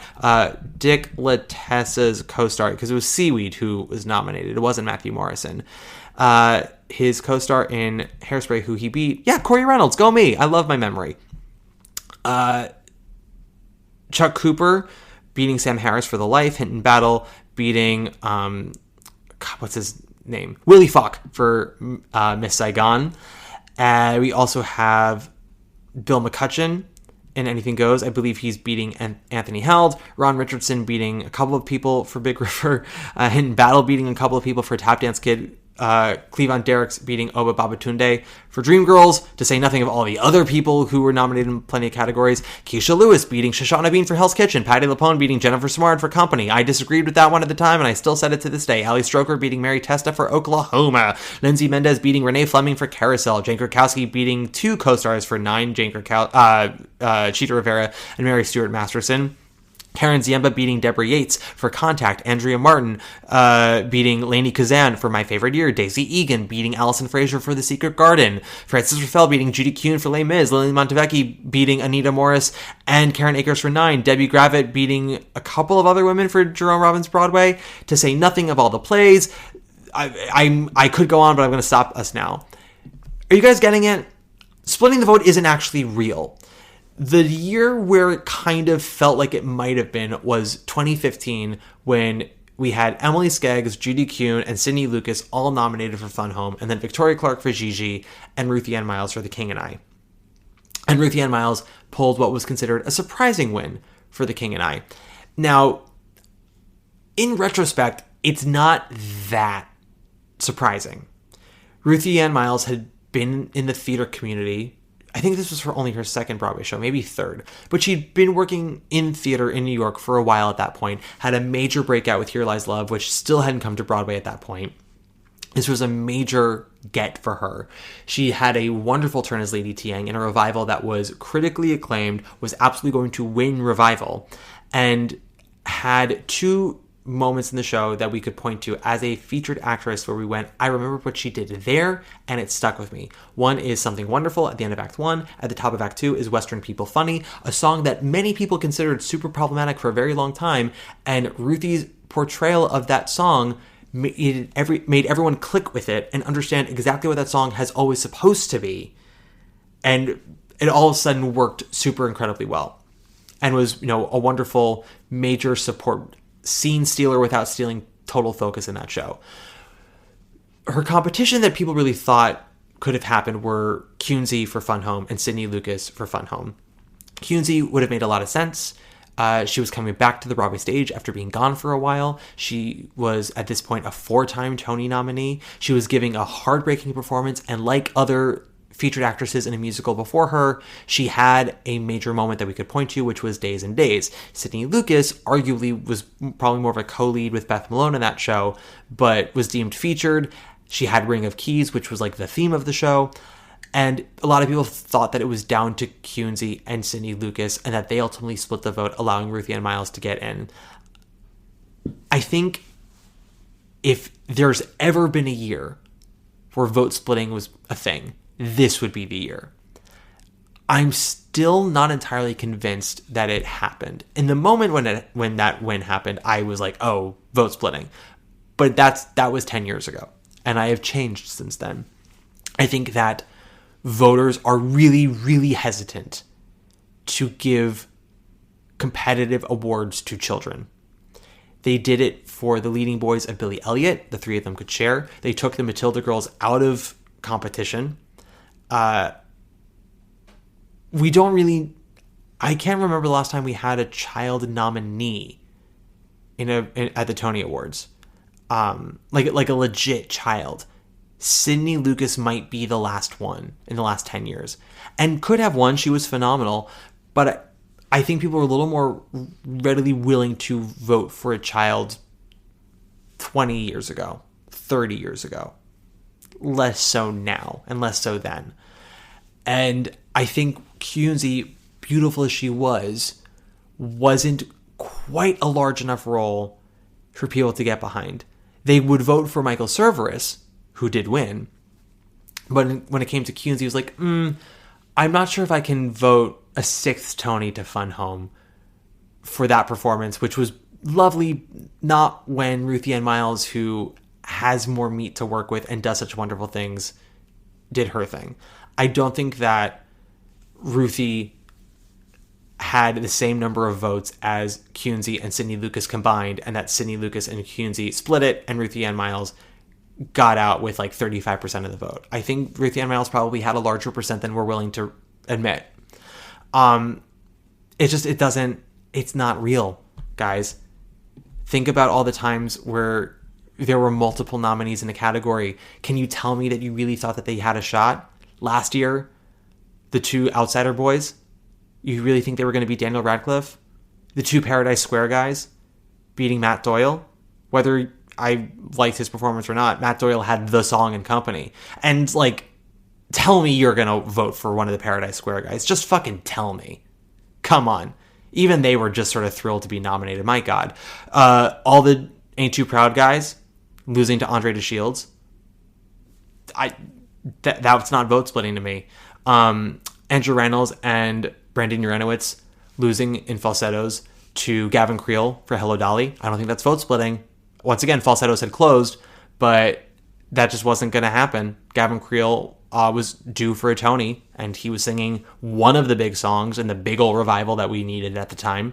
Max von Essen and Brandon Uranowitz, once again, for American in Paris, losing to Christian Borle and Brad for Something Rotten. So we can't even claim vote splitting for that because Christian Borle was co-nominated with Brad Oscar. So, Porgy and Bess, well, that wasn't going to happen. That was always going to be Michael McGrath for Nice Work If You Can Get It.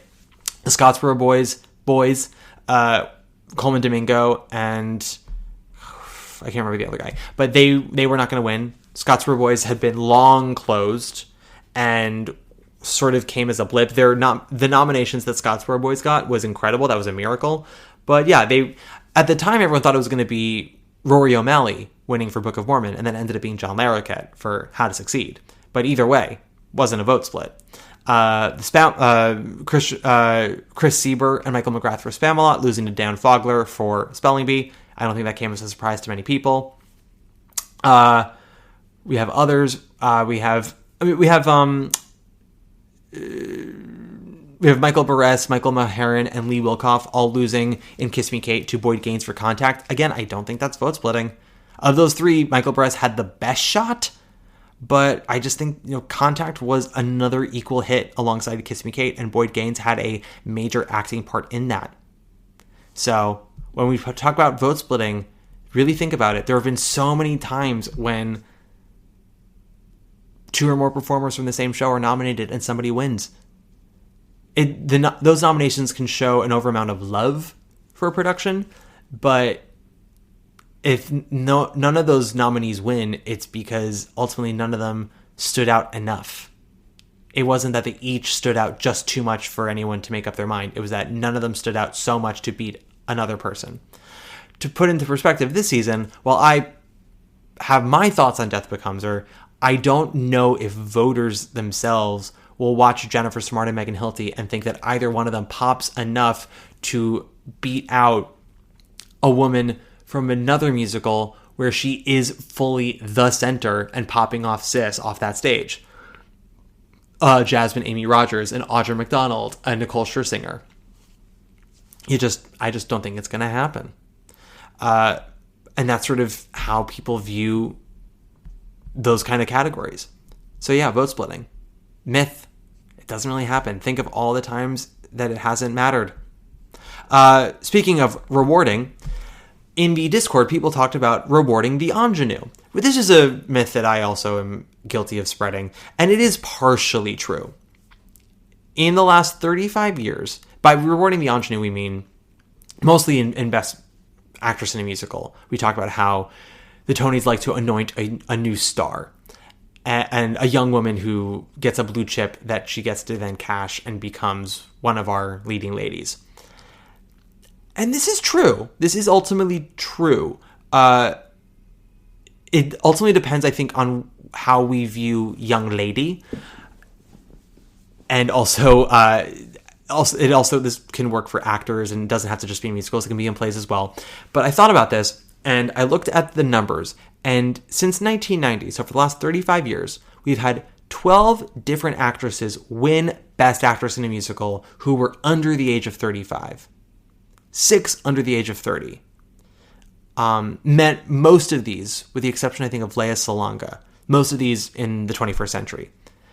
Heather Headley, Sutton Foster, Malaya Joy Moon.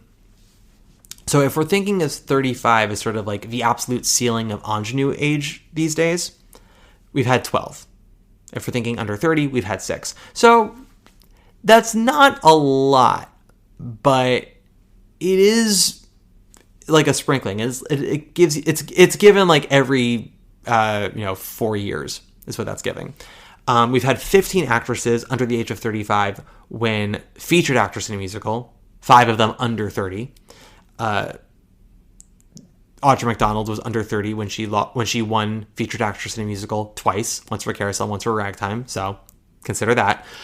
We've had 6 actresses in 35 years be under the age of 35 to win featured actress in a play. Again, this has happened 7 times though, because Audra and McDonald won 2 Tonys before the age of 35 in featured actress in a play. Think about that. I am 35 now. By the time Audra McDonald was my age, she had 4 Tony Awards. What an icon. Okay. We've had 5 actresses win Best Actress in a Play under the age of 40 in 35 years. That's not really ingenue, but when we think about actress in a play, I feel like people think of like legends, legacy, icons. But we've had 5 in the last 35 years who were under the age of 40. So you don't always have to be of legendary status to win that one. We've had 7 actors win Best Actor in a musical who were under the age of 35 in the last 35 years. And we've had 10 actors win Featured Actor in a Musical under the age of 35 in the last 35 years. So of all of these, you're actually more like, if you're under the age of 35, you're more likely to win Featured Actress in a Musical. And if you're under the age of 30, you're more likely to win Actress in a Musical. Not by a wide margin, but just more likely. I think we think about the ingenue and always just sort of every year it's a case-by-case basis, right? Sutton Foster winning for Thoroughly Modern Millie. She was under 30 years old, but she was the title role of what would go on to be the Best Musical winner, and it very much was a Star is Born moment. The understudy's gone on, she's made good. This is a major showcase, and she nailed it. Same thing is true of Heather Headley in Aida. Once again, we're talking about a starring title role in the next big Disney musical, which, was a big financial hit. Lion King was sort of her layup, and then Aida was the spike. I believe Marissa Jarrett Winokur was 30 when she won for Hairspray. Maybe she was 31, but Malaya Joy Moon, I think she was 21 when she won for Hell's Kitchen. There is a narrative for the ingenue. It's not so consistent that people are... Marissa Jarrett Winokur was 30. It's not so consistent that it's a surefire bet that like, if you're the new ingenue on the scene, you're gonna win, because that doesn't always happen. Remember Michaela Diamond being nominated for Parade and losing to Victoria Clark for Kimberly Akimbo. But it can always help. It matters. Narratives really matter, and excitement and energy around a piece really matters. So Adina winning for Wicked. Fun fact: Adina Menzel was 33 when she won for Wicked. So she's one of my under 35 winners here, which is crazy to me. She wasn't necessarily an ingenue on the scene anymore. This was her 3rd Broadway show and her 2nd Tony nomination. But she wasn't really. This is not Christine Ebersol winning her 2nd Tony for Grey Gardens here. This is not Over the Hill. She's having a career resurgence early in life, and it's why she's maintained relevancy for so long, or why it feels like it's so long, because she started young and kind of kept getting a second wind in young phases of her life. Trying to think. I think Malaya might be the youngest winner since Lea Salonga. And Patina Miller, I think, was 29 when she won for Pippin, which is crazy to me. She always just sort of perpetually looks 40. Let's see, 26. She was, 26. I take that back. Patina Miller was 28 when she won for Pippin. 28 years old. Fan-fucking-tastic. Yeah, we definitely have some major ingenues when it comes to this leading actress in musical category. It is not a surefire bet, but it's not nothing. I will say that. Okay, we have, I think, 2 more that we need to cover, and then we're done with this. Okay. last two we're going to cover, and then we'll wrap up these myths and trends for the Tony Awards to help you guys with your Tony voting pool. And both actually have to deal with plays, mostly. The question of, is something important, or is it just British? Best play has often gone to something that has an air of importance around it. And if it's harder to find that importance in the play, it usually helps if that play is an import from the West End. Think God of Carnage. Think The History Boys. It, of course, helped that these plays opened on Broadway at a time when Ben Brantley was the chief theater critic, and that man had a hard-on for the British theater. I'm an Anglophile. That man puts me to shame. Now, of course, The History Boys does have a lot of meat on the bones. It is actually about something. But when you watch The History Boys at first, it doesn't feel like A Death of a Salesman. It doesn't feel like a Who's Afraid of Virginia Woolf. It just feels like a very charming, compelling play about education and memory and sexuality and promise and lack of promise and abuse and all these other things, but in a very digestible way. God of Carnage really just sort of feels like a 100-minute sitcom that is a wonderful showcase for its leading players. It also helped that those shows were big hits, so there was a buzz around them, and again, imported from England. So that gave them street cred of importance, even if you couldn't find it on first glance. As I said, Best Musical has been going to the smaller shows lately. They don't have to be important. You are actually at a disadvantage if you're British and you're a new musical. The only British import to win Best Musical in the last 29 years has been Billy Elliot. The only jukebox musicals to win in the last 30 years have been Moulin Rouge and Jersey Boys. Moulin Rouge won in a COVID gas leak year when it had no other options. Jersey Boys won because it was just too undeniable. We are not counting Contact, which is a dance piece. We're not counting Fosse, which is a review. In terms of like writing a new script based off of pre-existing pop songs, it is Moulin Rouge and it is Jersey Boys. That's it. Which I think should help, clear the way for some people about something like Buena Vista Social Club. Whether Tonys are willing to award a jukebox musical, even if it is artistic, even if it is based on a true story. I will also say having a British air about them helps a great deal if you are a revival. We've had 8 musical revivals since 1994 win Best Musical that had origins from either London or Australia, starting with Carousel and then going up through The King and I in 1996 and Cabaret with Sam Mendes. And then we also have all the Meniere Chocolate Factory revivals like The Color Purple, Merrily We Roll Along, La Cage aux Folles, 9, the revival of 9, which originated at the Donmar Warehouse. We've had 9 revivals of plays win the Tony for Best Revival that came from London. Maybe 10. I'm not entirely sure if One Flew Over the Cuckoo's Nest started in London or not, or if it transferred there from here. But when it comes to British credence, it's not an overwhelming blanket for all the categories that it has origins and ties to London that it'll help them. For Best Musical, almost not at all. Play, usually. We've had a lot of British imports win Best Play. Lehman Trilogy, The Ferryman.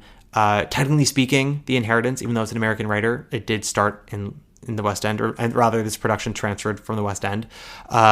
Warhorse, The History Boys, Leopoldstadt, even something like Coast of Utopia, which had a new production here, is a British import from Tom Stoppard.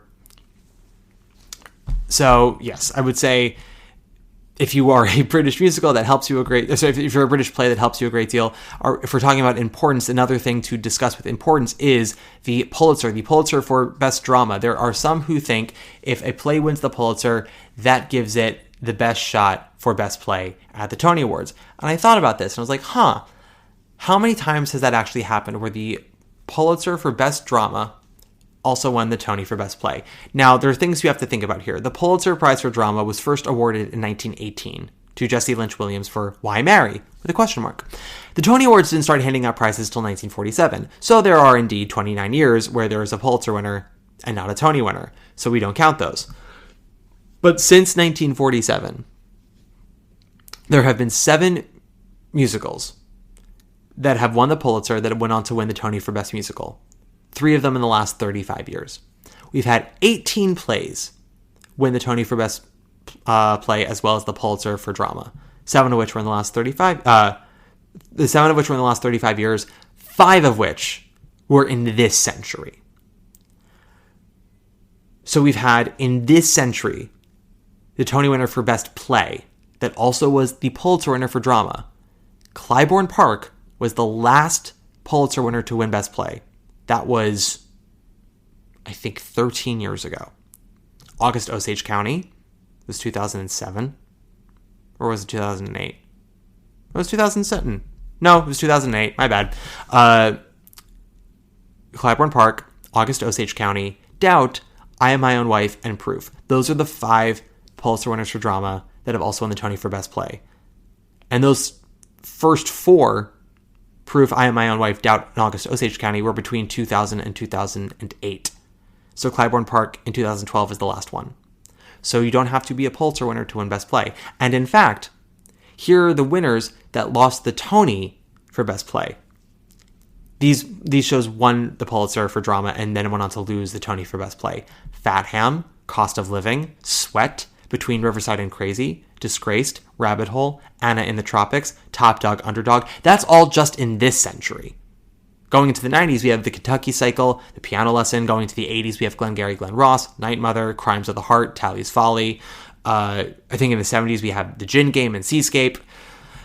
Going even further back, A Delicate Balance, that matters less. And then here are some runners-up for the Pulitzer for Drama that won the Tony for either play or musical. The Humans, Fun Home, In the Heights, Take Me Out, The Goat or Who is Sylvia, Sideman, The Last Night at Ballyhoo, and M. Butterfly. And then we have a couple of winners or runners-up that did not get nominated for a Tony Award at all for Best Play, which is Free Man of Color, The Bengal Tiger, The Baghdad Zoo, and Conversations with My Father, but those matter less. So the Pulitzer, I would argue, was probably more of an indicator for a nomination than anything else. It winning doesn't necessarily guarantee a Tony for Best Play. So with purpose, let's maybe not think that it's such a done deal, especially when they don't have a director nomination. Now, that doesn't mean they're out of the running, as we've heard earlier.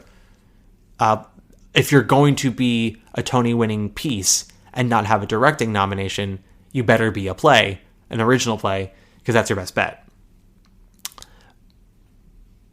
But I don't know if I think that this actually lines everything up in conjunction for purpose to win. This actually is giving me more faith that O'Mary might win. O'Mary has won. O'Mary is the runner-up at the Pulitzer, of which we have quite a few runners-up that have won the Tony. They have a Best Director nominee, which I think helps their chances. That director nominee won the Drama League for direction of a play, which, as we said, the Drama Leagues don't always get it right, but they have had 4 winners now for Best Director of a Play. They've been right about 1, they've been wrong about 2. This might be the time that they're right for Best Director, and this could be the time that they're right about Best Play, because they actually have a better track record for, they have a better track record for Best Play winners than they do for Best Musical winners, or Best Revival of a Play winners. So I think that actually, if anything, that gives me more confidence that O'Mary will win. Just in order to see how things are going to go, we have to look at our past. You know what I mean? And that's ultimately what this episode is about, is looking at the past to debunk myths, look through trends, and figure out exactly what it is that's going on with this ceremony. Because this is a year where there's not a lot of sure things. So we grasp at straws and try to figure it all out. And that's where we're at today for this episode, guys. I hope you enjoyed it. I don't have much else to say other than I actually kind of really enjoyed this. This was an interesting statistic for me. And I hope everyone listens to this on the Discord channel and adds their own statistics that they've been finding. If you want to know how I did all this, how I figured out all of these stats, research. I went on Wikipedia. I went on IBDB. I cross-referenced. I looked up past winners of the Pulitzer, past winners of the Drama League. I cross-referenced. I have my own Tony Awards coffee table book, which didn't really help really at all. But I did look through it a little bit. Sometimes I have people, and I don't mean like listeners, I have like people, friends in the industry who will ask me questions about Tony stats because they assume that I know, and sometimes I do. But other times I'm like, why don't you just look it up yourself? It'll take you 5 minutes to like scan through something. But people get lazy and they just want to ask the freak, which is me, the Rain Man of Broadway. If you guys have any questions, please join the Discord channel. I will put the link in the description box. If that's not working, you can DM me at Matt Koplik on Instagram, usual spelling. If you like the podcast, please give us a nice 5-star rating or review. Every little bit helps. We're about to submit for the Broadway League to be an official member of the press. We're currently at 319 ratings and reviews on Apple Podcasts. I would love to get that to a nice round number before the actual Tony Awards. Whether that's 320 or 330, that's up to you. I don't remember what our number is on Spotify. I think it's like 130, something like that. We're almost at 300 members on the Discord channel. I think we're currently at like 293 members on the Discord channel. It's growing all the time. It's so much fun. We've been having a lot of conversations about the Tony Awards, about Broadway, what's going on in the theater scene, a whole lot of discussions about the chess announcement, which is fun. And there was the announcement for Art, the revival of Art, which, okay, we'll see how that goes. Talk about Montego Glover. People are promoting shows that they're working on, offering ticketing advice. I remember talking about how a bunch of members met up at Floyd Collins, and that was really fun. So it's just a really great community, and there's no judgment. People, listen, we all can be a little snarky on there sometimes, but it's all in good faith. And if you have a question or you're confused about something, by all means get on there and ask away. People are very kind on there. We've been absolutely leading with respect and kindness and not shaming anybody for not knowing anything. We're all eager to learn because you may know something that somebody else doesn't. And it's always fun to offer someone information that you have, right? So you always want to treat someone who doesn't know something with respect because your number is going to come where you don't know something and you're going to want them to treat you with respect. So that's where we're at. Okay, so I'm trying to think of a diva we're going to close out with before we go into our final predictions episode next week before the goddamn Tony Awards. I know I did Barbara Harris and I did something else. I don't remember who I did for the London one. I could do Joe Riding, but maybe not. Let's see. How about for a diva, I could do someone we've been speaking about on this episode. I could be doing, okay. This is a bit of a deep cut, but I am going to close us out with Alex Kelly from the Royal National Theatre's production of Candide, because after Barbara Cook, she's actually my favorite Cunegonde. Chenoweth is absolutely an army tank when it comes to singing Cunegonde, but Alex Kelly is very British and very funny, and I really, really like it. So we're going to close out with her because, I don't know, I like teaching y'all about these things. That's it for now. Once again, 5-star rating or review on the podcast if you like it. I'd really appreciate it. Follow me on Instagram at Koplik, usual spelling. Join the Discord channel, and I will see you guys in a week. Take it away, Alex. Bye! Diamond purify my name.